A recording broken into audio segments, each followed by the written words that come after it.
Hello guys, என்னடா வீடியோவில் புது குரலாக இருக்குன்னு யோசிக்கிறீங்களா? நான் தான் இந்த சேனலோட எடிட்டர்.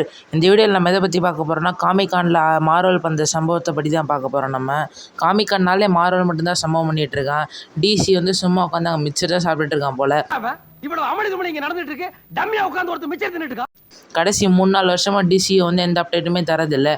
ஆனால் ஜேம்ஸ் கேன் வந்து வி ஆர் ஒர்க்கிங் ஆன்னு சொல்லியே வந்து பல படத்துக்கு வந்து ப்ரமோஷனே பண்ணாமல் சுற்றிக்கிட்டு இருக்கான்.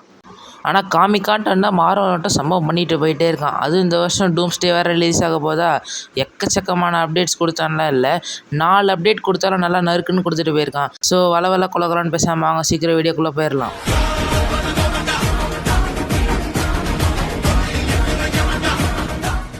ஃபஸ்ட்டு அந்த காமிக்கானில் மார்வல் என்ன பண்ணாங்கன்னா வந்து லட்வேரியன் வச்சுன்ற ஒரு கேரக்டர் இன்ட்ரடியூஸ் பண்ணி அந்த கேரக்டரோட சூட்டை வந்து டிஸ்பிளே பண்ணியிருந்தாங்க. அந்த சூட்டோட கலரை கூட வந்து சேஞ்ச் பண்ணிகிட்டே இருந்தாங்க. Purple colour, red colour, green colour. அடுத்து தான் பெரிய சம்பவமே பண்ணாங்க. டாக்டர் டூமோட அஃபிஷியல் ஃபஸ்ட் லுக்கை வந்து ரிலீஸ் பண்ணாங்க. ரொம்ப இம்ப்ரெசிவாக இருக்குது, ரொம்ப மேசிவாகவும் இருக்குது, ரொம்ப டெரிஃபிக்காக இருக்குது. அந்த லுக் வந்து நம்ம டூமை வந்து எப்படி ரொம்ப கொடூரமாக காட்டணும் அதுக்கேற்ற மாதிரி இருக்குது, ரொம்ப மாடர்னாகவும் இருக்குது.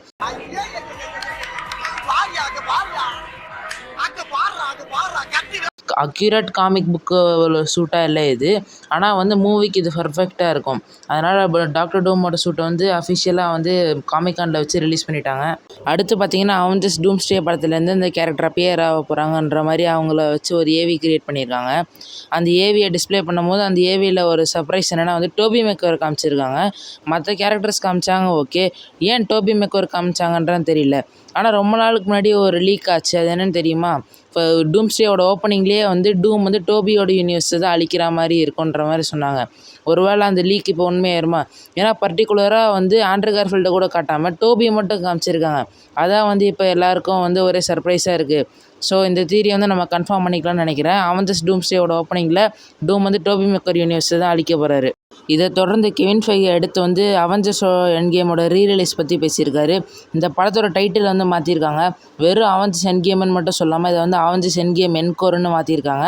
அதுவும் இல்லாமல் ஒரு புது விஷயம் என்ன சொல்லியிருக்காரு இந்த படத்தை பற்றி, இந்த படத்தில் வந்து அடிஷ்னல் சீன்ஸ் வந்து ஆட் பண்ணியிருக்காங்களாம். எஸ், இந்த படம் வந்து இன்னும் எக்ஸ்டெண்ட் ஆக போகுது. அதுவும் இல்லாமல் அந்த ஆட் பண்ண அடிஷ்னல் சீன்ஸ் வந்து டூம்ஸ்டேவோட டைரக்ட் லிங்காக இருக்க போகுது. கிட்டத்தட்ட ஒரு 7 மினிட்ஸ்க்கான அடிஷ்னல் சீன்ஸ் வந்து ஆட் பண்ணியிருக்காங்கன்னு சொல்கிறாங்க. அதுவும் இல்லாமல் இந்த படத்தை வந்து நிறைய வாட்டி பார்த்துட்டோன்னு ஸ்கிப் பண்ணுறாதீங்க. நம்ம இந்த படத்தில் இருக்க எக்ஸ்ட்ரா சீன்ஸை பார்த்தோம்னா டூம்ஸ்டேக்கு ஏதாச்சும் ஒரு பெரிய சர்ப்ரைஸாக கூட இருக்கலாம். அதுவும் இல்லாமல் இந்த படத்தில் ஒரு போஸ்ட் கிரெடிட் சீன் இருக்குது, டேரெக்டாக டூம்ஸ்டேயோட லிங்க் ஆகுதுன்றதை வந்து கெவின் ஃபைகியே வந்து சொல்லிட்டார் காமிகானில். ஸோ எல்லோரும் செப்டம்பர் மாதம் ரெடியாக இருந்துக்கோங்கப்பா இந்த படத்தை பார்க்குறதுக்கு. அடுத்து பனிஷர் பார்த்தீங்கன்னா வந்து என்னப்பா தம்பி அவெஞ்சர்ஸ் டூம்ஸ்டே பற்றியே பேசிகிட்டு இருக்கீங்க, அடுத்த வாரம் ஸ்பைடர்மேன் பிராண்டு ரிலீஸ் ஆக போகுது, அதை பற்றி பேசுங்கன்ற மாதிரி வந்து ஸ்பைடர்மேன் வர்சஸ் ஹல்கோட ஃபைட்டோட ஓப்பனிங் சீன்ஸை மட்டும் வந்து அங்கே டெலிகாஸ்ட் பண்ணியிருக்காங்க. ஆனால் இதே தான் ஆல்ரெடி சோனி வந்து பிரித்து இன்டர்நெட்டில் லீக் பண்ணிகிட்ருக்கான். எதுக்கு தான் சோனி இப்படி பண்ணுறானே தெரில. அதில் தேட்டர் மூமெண்ட்டாக இருக்கும், அதை போய் இப்படி ரிலீஸ் பண்ணிகிட்ருக்கான் தேவையில்லாமல். அடுத்து மிகப்பெரிய சர்ப்ரைஸ் வந்து ஒரு அனௌன்ஸ்மெண்ட் பண்ணாங்க. எஸ், கோஸ்ட் ரைடர் படத்தை வந்து அனௌன்ஸ் பண்ணியிருக்காங்க. அப்புறம் கோஸ்ட் ரைடர் யார் தெரியுமா நடிக்க போகிறா? நம்ம ரயன் காஸ்லிங் தான் வந்து நடிக்க போகிறாரு. எஸ், பிளேடு படத்துக்கு முன்னாடியே வந்து நமக்கு கோஸ்ட் ரைடர் படம் கிடைக்க போகுது.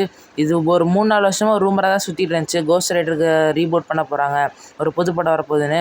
ஆனால் இந்த காமிகானில் போய் அனௌன்ஸ் பண்ணுவாங்க நான் சத்தியமாக எதிர்பார்க்கல. ரொம்ப சர்ப்ரைஸாக தான் இருந்துச்சு இது. எஸ், 2028 இந்த படம் ரிலீஸ் ஆக போகுது.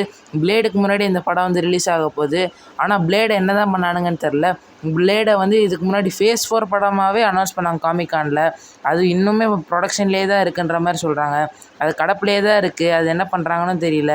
ஆனால் பிளேடு படம் சீக்கிரம் இருந்தாலும் நல்லா தான் இருக்கும். பட் ஆனால் கோஸ்ட் ரைடருக்கு ரீபூட் பண்ணுறது வந்து ரொம்ப பெரிய விஷயந்தான் அது. அதுவும் இல்லாமல் பழைய படம் சூப்பராகவே இருக்கும், பழைய ட்ரையாலஜி. ஆனால் இப்போ புது படத்தையும் இதே மாதிரி சூப்பராக எடுத்தாங்கன்னா ஒரு செமையான படமாக இது வரும். அதுவும் இல்லாமல் ரயன் காஸ்லிங் ஒரு சூப்பரான ஆக்டர் தான், அவர் கிரேமேன் படத்துலேயே பார்த்துருப்பீங்க. ஸோ இது வந்து ஒரு நல்ல கம்பவமாக தான் இருக்கும்னு நினைக்கிறேன். அதுவும் இல்லாமல் டேரக்டர் யார் தெரியுமா? மார்வலை வந்து விளிம்பில் இருக்கும்போது தூக்கி பிடிச்ச டேரக்டரான ஷான் லெவி தான். அவர் தான் டெட்பூல் அண்ட் வொல்வரின் படத்தையும் எடுத்தார். அதுவும் இல்லாமல் ஷான் லெவி ரயன் காஸ்லிங் வந்து ஃப்ரெண்ட்ஸ் தான். அதுவும் இல்லாமல் இவங்க 2 பேரும் வந்து ஒரு ஸ்கிரிப்டை ரெடி பண்ணிட்டு தான் வந்து இந்த படம் எடுக்கிறதுக்கான பெர்மிஷன் வந்து கெவின் ஃபைகி கிட்டேருந்து வாங்கியிருக்காங்க. ஸோ அந்த படம் வந்து நல்லா வரும்னு நினைக்கிறேன். கெவின் ஃபைகியும் அதான் வந்து சொல்லியிருக்காரு. பட் கோஸ்ட் ரைடர் என்னோடய ஃபேவரட் கேரக்டர் தான், அவரோட படத்தை வந்து நல்லா எடுங்க தயவு செஞ்சு கேட்டுக்கிறேன். அதுக்கப்புறம் ரொம்ப நாள் அனௌன்ஸ்மெண்ட் தருவாங்கன்னு எதிர்பார்த்துட்டு இருந்த பிளாக் பேத்தர் 3 வந்து அனௌன்ஸ் பண்ணாங்க. இதில் வந்து ஜூனியர் டிச்சாலா தான் ஹீரோவாக வரப்போகிறாரு. எல்லோரும் ஷூரி தான் இருப்பாங்கன்னு சொன்னாங்க. ஆனால் ஜூனியர் டிச்சாலா தான் வரப்போகிறார். அதாவது டிச்சாலாவோட பையன். ஸோ அவ்வளோதான் கைஸு. இந்த காமிகானில் மார்வல் வந்து சரியான சம்பவம் பண்ணி விட்டாங்க. நம்மளும் வந்து ஒரு மார்வல் ஃபேனாக இருக்கிறதுனால ஒரு யூடியூப் சேனலில் வச்சுருக்கோம். அதனால் இதை பற்றி வீடியோ போடலான்னு போட்டிருக்கோம். அப்புறம் இந்த வீடியோ எப்படி இருந்துச்சுன்றதை வந்து கமெண்ட்ஸில் சொல்லுங்கள். உங்களுக்கு பிடிச்சிருந்தா சப்ஸ்கிரைப் பண்ணுங்கள், உங்கள் ஃப்ரெண்ட்ஸுக்கு ஷேர் பண்ணுங்கள், அப்புறம் லைக் பண்ணுங்கள். மறக்காமல் வந்து நம்ம சேனலை வந்து சப்ஸ்கிரைப் பண்ணி வச்சுக்கோங்க. கூடிய சீக்கிரம் உங்களை இன்னொரு வீடியோவில் பார்க்குறேன். தேங்க்ஸ் ஃபார் வாட்சிங் கைஸ்.